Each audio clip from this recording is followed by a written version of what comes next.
I am Johnny Carson in the afterlife. So in this version of the afterlife, not everyone looks the way they looked when they were on Earth, which you will see.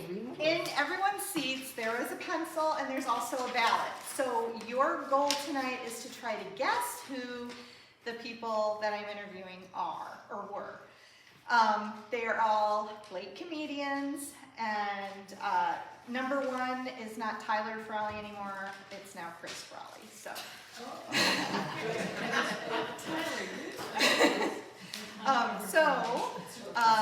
we're going to go ahead and get started with our show. So let me introduce my first guest. Please join me in welcoming Mr. Blank.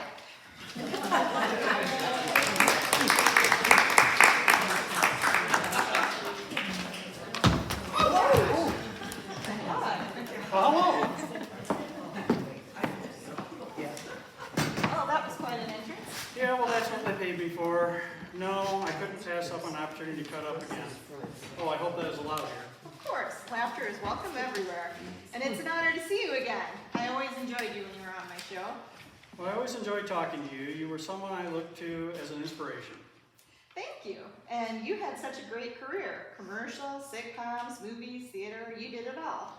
I loved acting. Of course, when I was young, I thought I'd go into politics. I was just really drawn to the power. I was student body president at Hollywood High. I wanted that full-page photo in the annual, you know. But then Bobby Kennedy was killed. I, like so many people, was heartbroken. I ended up in theater and just loved it. You did a lot of physical, kind of reactive comedy. That isn't something you learned. It's something you naturally have. So let me ask you, when did you first know you were funny? Well, actually, it was again linked to politics. I was nominated by a friend in junior high as a service club president as a goof. I was so scared that I did a Don Knotts, you know. I went, well, I'll be a good president, and everyone laughed and voted for me. And you were hooked? I was. And you did a few commercials. I did, and I was awful at it. My first commercial was okay. It was with my dad, a cowboy commercial. And your dad, of course, also being a famous actor. In fact, you and your dad both have stars on the Hollywood Walk of Fame. Yes, I remember how much it meant to my dad. He used to joke with me about going to clean the gum and stuff off his star. And you have a star. I do. Let's talk about how you got here. It was quite a shock to the world. And to me. I mean, I had no warning at all. I was on set, started feeling ill, and then I was being rushed across the street to the hospital. You were greatly mourned. It is an honor for me to get to do your interview. You'll be hearing from us soon. And now we're going to go to a, oh, no? Okay, no, we're not going to a quick commercial break. Now let's welcome our next guest. This talented woman arrives here at the age of 95 after heart failure. She started out as a stand-up comedian and one of the first women comedians. She helped open doors for women in the field of comedy, influencing people like Roseanne Barr and Ellen DeGeneres. Help me welcome Miss X.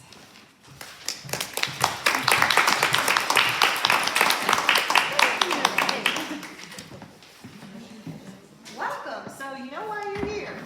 Yes, and thanks for the opportunity.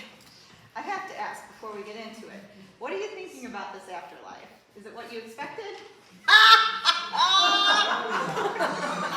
Honestly, no. I had heard it said that you get a new body in the afterlife, but I wasn't expecting this. If I'd known this was what I was going to look like after for eternity, I would have wasted all that time and money on plastic surgery. I mean, look at the skin! A big improvement after my brief stint as Ashes. Yes, I imagine that would be a shocking change. So tell us about you. You were born in Lima, Ohio? You know, I'm a fellow Midwesterner. I was born in Corning, Iowa, and grew up in the Midwest. I mean, then you know what it means to freeze your tush off on a Monday and be frying like an egg on a Tuesday. Yes, I definitely do. It is crazy how fast the weather turns in the Midwest. So you were born in the Midwest. I was born in Ohio on July 17th, and in 1917 I was an only child, and my dad an insurance agent. So what made you go into comedy? Well, my family attended many funerals while I was growing up, and I think all that exposure to death at an early age gave me an appreciation for life. I believe comedy is a form of therapy. Sure. A merry heart doeth good like a medicine. So tell me about Sherwood. You eloped? We eloped in November of 39. Sherwood was a brother to one of my classmates. That's how we met. When we got married, Sherwood worked for the Willow Run B-52 or B-42 bomber plant in Michigan, and then he transferred to California. He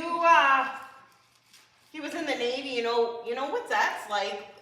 You go where they send you. But when we moved to California, we began a family. I had 6 children.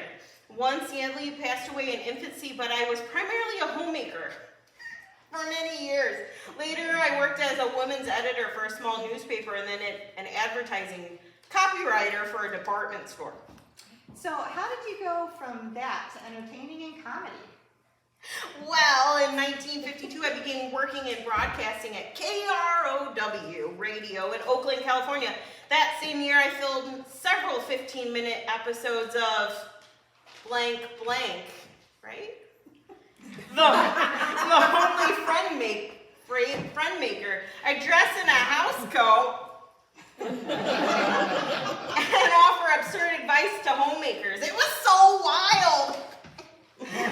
Can you imagine me with being highly defined fashion sense wearing a house coat?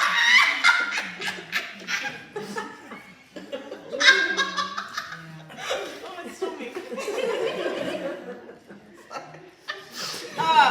It took 2 years of nagging my husband to get me onto the stage. I finally sat down, called the Red Cross, and said, I have an act.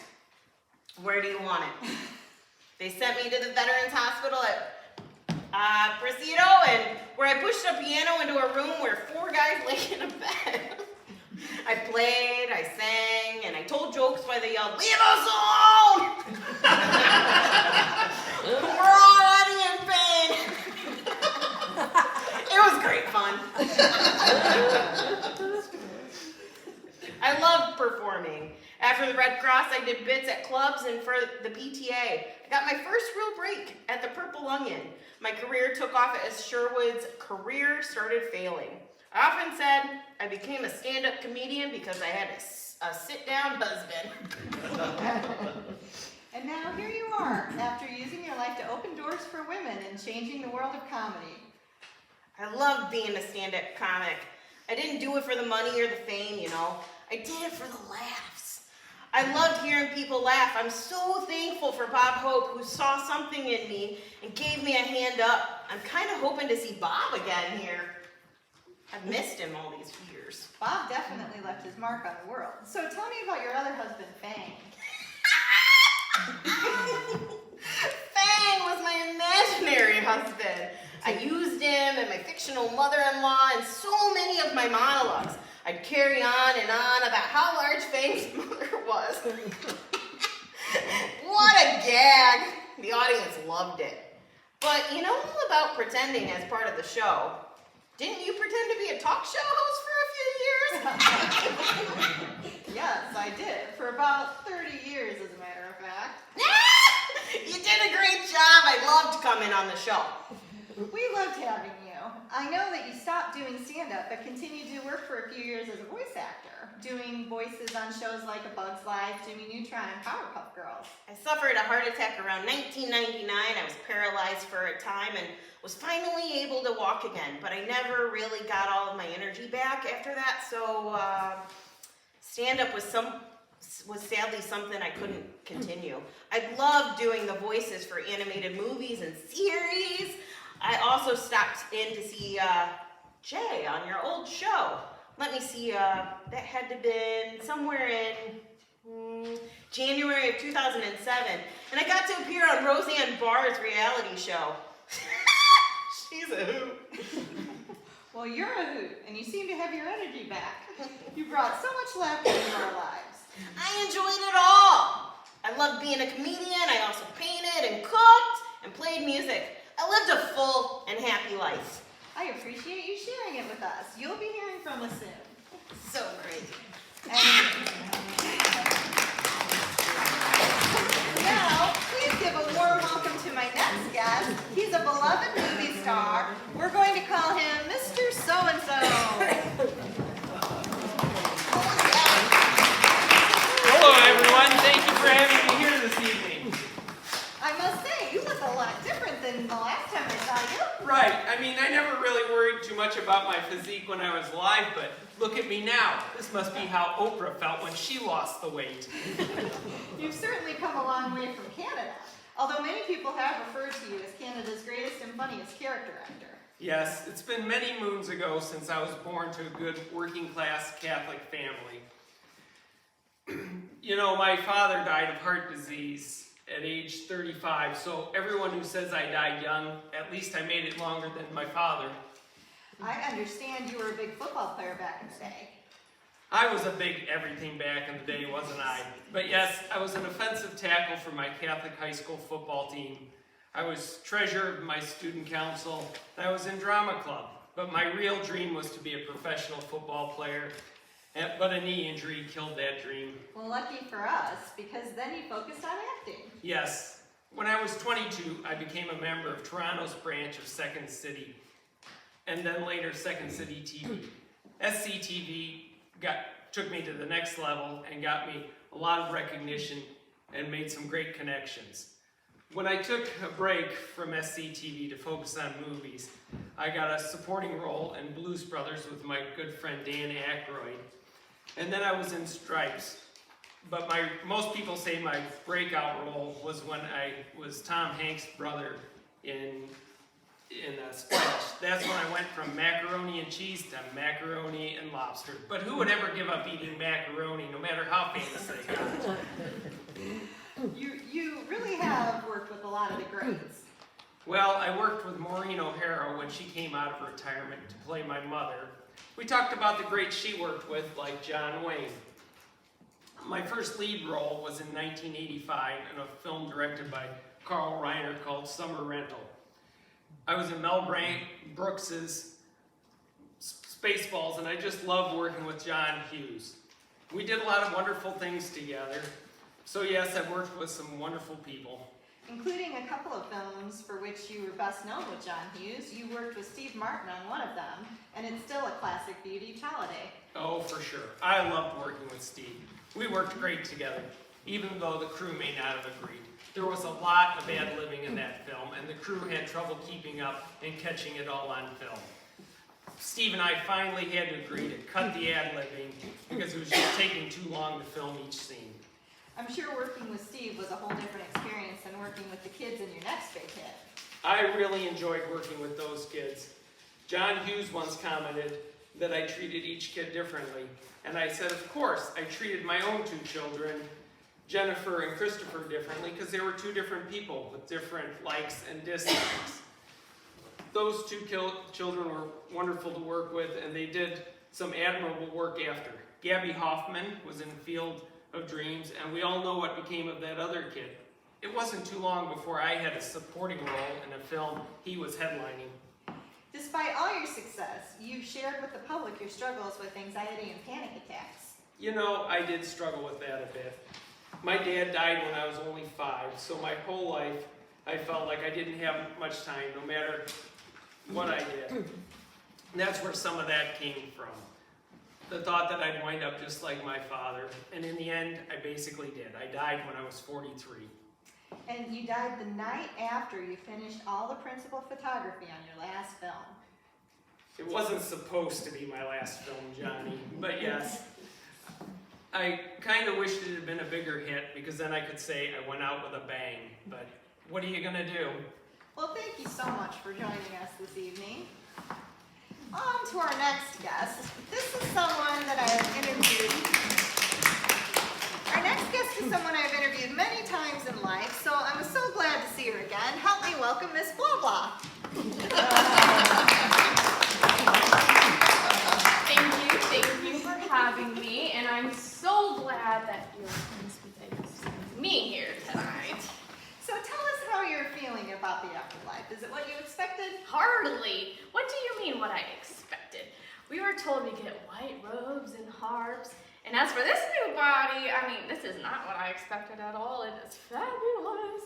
Although the midsection needs a little bit of work. But I'm pretty sure this is Calvin Klein, so it's fine. I hear that quite a bit. So tell me about you. Of course, I know you were a comedian, a writer, an actress, a producer, and the first female host of a late night network television talk show. But help our panel get a feel for who you are. Who I was. Are you kidding me? You know I was an overweight Jewish kid that made it to showbiz. I was friends with some of the greats like Woody Allen and George Carlin. Are they here tonight?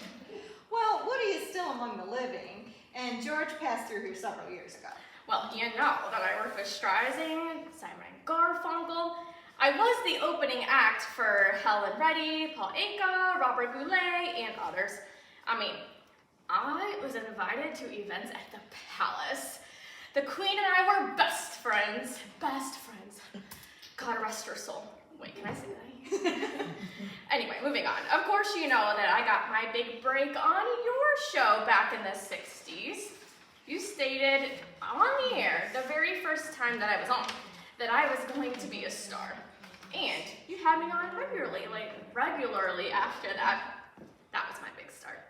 You were a star, such a funny lady. I was also told by someone great that I would be a success in comedy. I worked as a scriptwriter for Red Skelton in 1953. He accidentally knocked himself unconscious, so they asked me to fill in. I went on and did well, so Jack Benny asked me to be on his show. I went on and copied Jack's gestures and claimed to be him.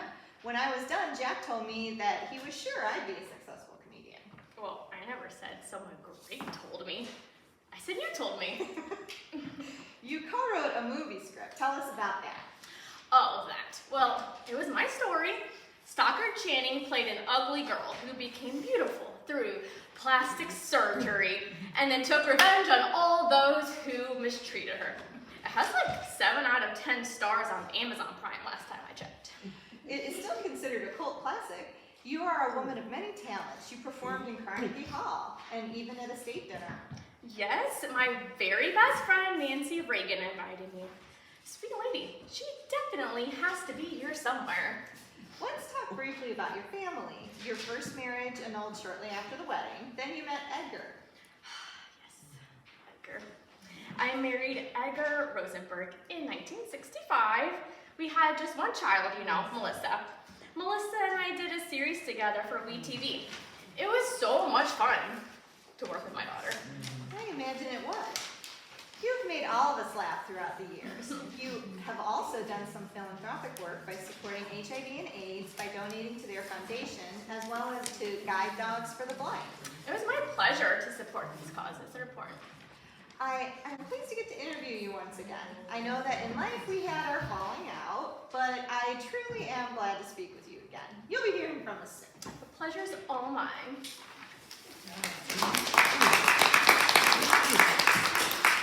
This next guest was the king of pratfalls. His facial expressions, distinctive voice, and physical stunts made him a household name. Please welcome Mr. Y. Well, thank you for having me. Wow, you look great. Yeah, I mean, pretty great for a dead guy, right? My former partner must be eating his heart out right about now. You haven't seen him lately, have you? Please tell me he's not still good looking? No? Okay. I haven't seen him lately, but to be fair, he's been up here a lot longer than you and I. All that drinking and smoking did him in sooner. But enough about him. You were a Jersey boy. That's right. Born in Newark, New Jersey, on March 16th of 1926. There was a lot of confusion over your name. My staff looked into it. Your staff are angels, by the way.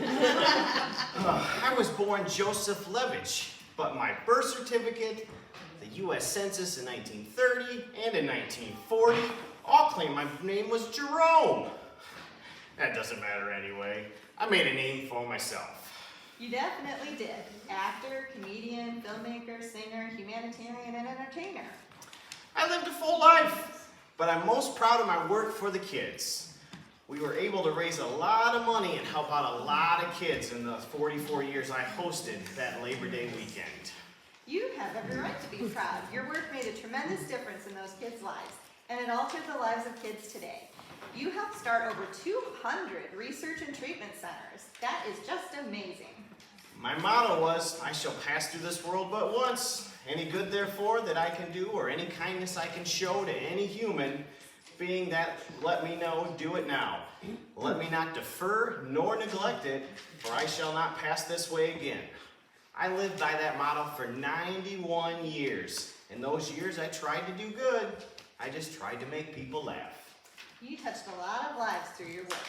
Let's talk about your work. You were in a comedy duo, then that split, and you were very popular as a solo act. You starred in films and even directed your films at one point. Yep, my parents were in vaudeville, so I grew up with performers. Then in 1945, I met this 27-year-old guy, a good-looking guy, I do have to admit. We ended up filling in at a nightclub when an act got canceled, and people loved it. We performed together from 1945 to 56, and then I went out on my own. I began directing some films and using this wonderful new technology called Video Assist. This allowed us to watch the film from different locations. You touched a lot of lives through your work. Let's talk about your work. You were in a comedy duo, then that split, and you were very popular as a solo act. You starred in films and even directed your films at one point. Yep, my parents were in vaudeville, so I grew up with performers. Then in 1945, I met this 27-year-old guy. A good-looking guy, I admit. We ended up filming in a nightclub, and one evening, when an act canceled, people loved it. We performed together from 1945 to 56, and I went out on my own. I began directing some of my films using this wonderful new technology called Video Assist. This allowed us to watch the film from different locations so we could retake right away and got the right shots rather than waiting on the dailies. Remarkable. You're a remarkable guy. I have to ask, what about the DC Comics? DC, oh, that was something. DC Comics made a book series on me and my partner. Then when I made it on my own, they did another one series of just my imagined adventures. The strip ran from 1957 to 1971. Boy, it was something. You did so many different things. It's amazing. I heard you taught a film class, directing class at the University of Southern California in Los Angeles for a number of years. I did. I taught all aspects of filmmaking. Pre- and post-production, marketing, distribution, and film and comedy with rhythm and timing. I had a student you may recognize, a guy by the name of George Lucas. Really? Yeah, George was one of my students. He and his friend, had this friend that would come by and sit in my classes sometime. His name was Steven Spielberg. Well, it has been a joy to get to know you. You'll be hearing from us. Well, thank you. Well, thank you. Thank you for playing along. Now it's time to do the big reveal. Doug was Jerry Lewis. Allison played Joan Rivers. Ben was John Candy. Jill was Phyllis Diller. And Chris was John Ritter.